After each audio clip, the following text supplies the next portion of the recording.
All right, look, on my channel, we get straight to the content. Now, listen, man, I'm in the car about to go to the store. I'm letting it warm up. So let's do a video and just have a conversation. We all had a long day. Let's talk. In my previous videos, I told y'all and I warned y'all about, I explained to y'all how I used to be a fan of Joe Rogan's podcast, just like I'm a fan of Joe Budden's podcast.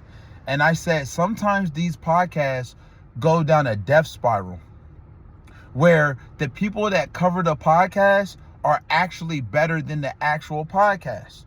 So in the Joe Budden's atmosphere, you got Danny from the Stop. Now, I'm going to make this a short video, but you got to be able to correlate certain aspects of the Joe Budden podcast. And I'm a Joe Budden's fan first and foremost, and I'm a fan of the podcast, right? So I'm not into like always ridiculing Joe. Like I said in my last video, they did a really good job with ASAP Rocky. But then Danny from the Stops drops material where Ice is like behind the scenes material, right?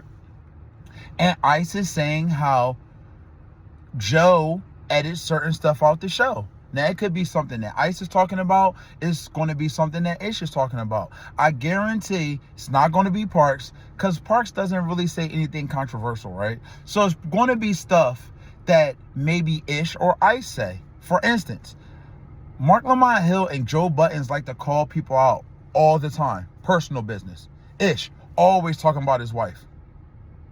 You don't think that Ish and Ice sometimes clap back? Mark Lamont Hill, always talking about other people's relationships. In other videos, I said, at one point he came on the podcast and he didn't know he was leaking information. And it wasn't leaked information until he kept running his mouth. And we like, oh, how does Mark Lamont Hill have a son with his name and English isn't the first language? Little things like that that don't matter, but they matter when guys are popping stuff, right? So Danny from the Stop drops a video. And he's like, yo, Ice is saying that stuff is edited out. Joe was kind of flustered by Ice revealing this in the behind the scenes, because you know the pod is kind of weak right now. And like I said, the people that cover the pod are doing a really good job. The pod necessarily not so much, right? So Ice reveals this information, and then you got Joe getting annoyed, right? All right, cool. Let me turn off my lights real quick. So then I get another breakdown, not from the actual podcast, but from another, it's like another video that breaks down the Joe Budden content.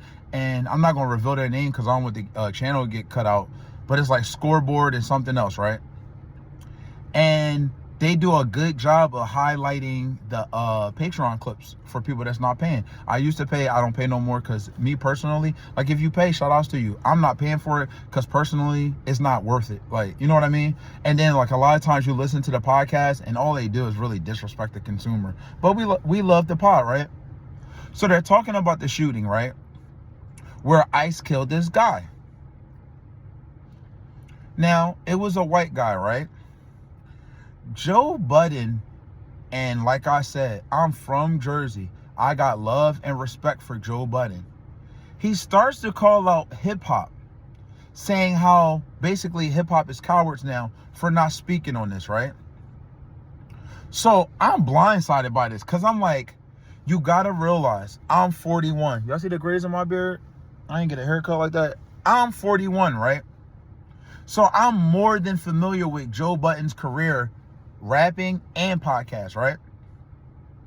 If you're a fan of Joe Budden's career, when was he a conscious rapper calling out social issues, right? Especially if you're going to use terms like cowards, soft, he didn't say soft, but like that type of terminology. When did you do it in your career? If you really, and this ain't no disrespect to Joe, because like I said, I'm a huge Joe Budden fan. Yo, bro, most of your career, you was on drugs, bro. And now, a lot of these rappers nowadays, they be on drugs. But you're calling them out for not speaking on social issues where they might not actually feel like that's a social issue for them because they are black, like me. I'm not sitting here saying white people didn't fight for rights, right? But normally, when you look at the history of America, from right now all the way to the 60s, it's always been a black movement. Black people have fought for rights in this country, and other cultures benefited and never showed respect. Forget showing respect to me because I'm black. You could show some of these people that benefited from the black people in America standing up for rights a picture of Malcolm X and Martin Luther King, they wouldn't even know how to act. You know how? Because I had a friend ask somebody that wasn't black American and they didn't know who it was, bro. So Joe wants these rappers to have a social message about a white guy who was standing up for something. That was not a pro-black issue. Now, maybe this guy stood up for pro-black issues, but at the end of the day, how many times do black Americans have to put their neck out for people that, when it's our fight, it's normally people that look only like us? You hear dudes like Elevation, you hear dudes like Danny from the Stop, they'll ridicule Ish a lot of times, right? Do y'all know Ish? Do you know Ish just cooked Joe Budden and Mark Lamont Hill on this issue? And you know what happened? Mark Lamont Hill hurried and swept it under the rug. Ish brought up the fact that, black people feel like ICE is not their, like this ICE thing is not their fight. Guess what? It's not our fight. You know why Mark Lamont Hill swept it under the rug? Because he got a Puerto Rican wife. Now, shout out to my Latinos. But at the end of the day, black people in my generation, previous generations, and before that, been fighting.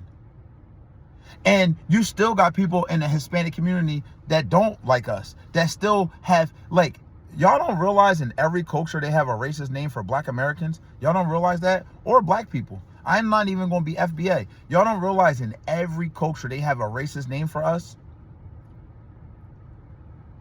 During the Trump administration, when Trump was running, you didn't see Hispanics for Trump. You didn't see Cubans for Trump. You didn't see all of this. Ish brings up the point, but Danny from the Stop and Elevation not going to give Ish his proper credit. Because listen, and I really like Danny from the Stop material, and his stuff keeps getting better and better. He has like a personal agenda with Ish, and it's lame, but Ish cooked them. They swept that under the rug so quick. Mark Lamont Hill, literally, Sammy Davis Jr. tapped around that issue. And then Joe didn't say nothing. You know why? If you're familiar with Joe Budden, he's been running around with Hispanic women his whole life. Now he want to have, and there's nothing wrong with that's been your life, and now you got this, right? A couple months ago, Joe was challenging Flip on some FBA type stuff. He got away from that. And listen, if you get away from it, I'm not going to ridicule you, because at the end of the day, I'm still for black people. But he got away from that.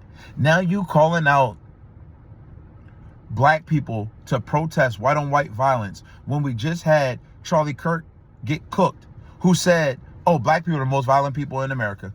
And he was arguing it with BS statistics. Now, when you see white on white violence, Joe want black hip hop to stand up for him. This is what I'm talking about when you dealing with people my age and older. They get grouchy and they rewrite history. This is an issue, man. A lot of videos not going to say how Ish really got on them about that. Ish really did a good job, bro.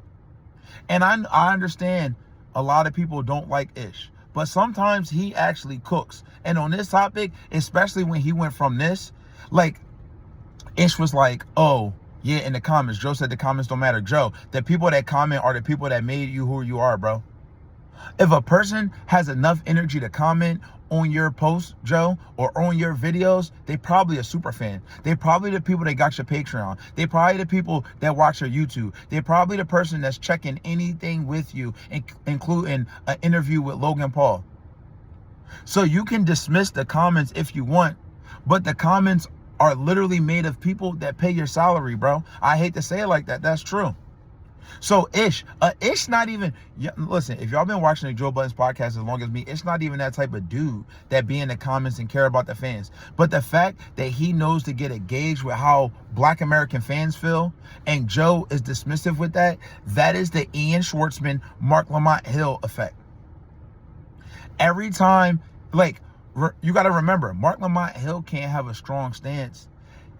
Always remember, Mark Lamont's, his hustle is all lives matter. It's never Black Lives Matter. It's always all lives matter. So he can't even come from a perspective of black Americans feel like that's not their battle. And guess what? I feel bad for the bull, and they did him filthy. But you can't make this a black hip hop problem. Are you serious? We got enough problems that we, like, some of these communities ain't have to deal with the crack epidemic. You see how quick they start cleaning up shop when the perks start hitting the suburban neighborhoods? They got them perks right out of the community, right? In the suburbs, right? You could go to the hospital right now, your arm falling off, your head falling off. They ain't giving you no perk. They gonna give you a Tylenol 300. Maybe a Vicodin. You ain't getting no perk because it touched the suburb community. The nerve, like Joe Budden's buddy. Listen, man, and I like Joe Budden's. You own Ozempic, you turn into a grouchy old head. Yo, bro, get it in order. Like, subscribe, turn your notifications on. I'm out.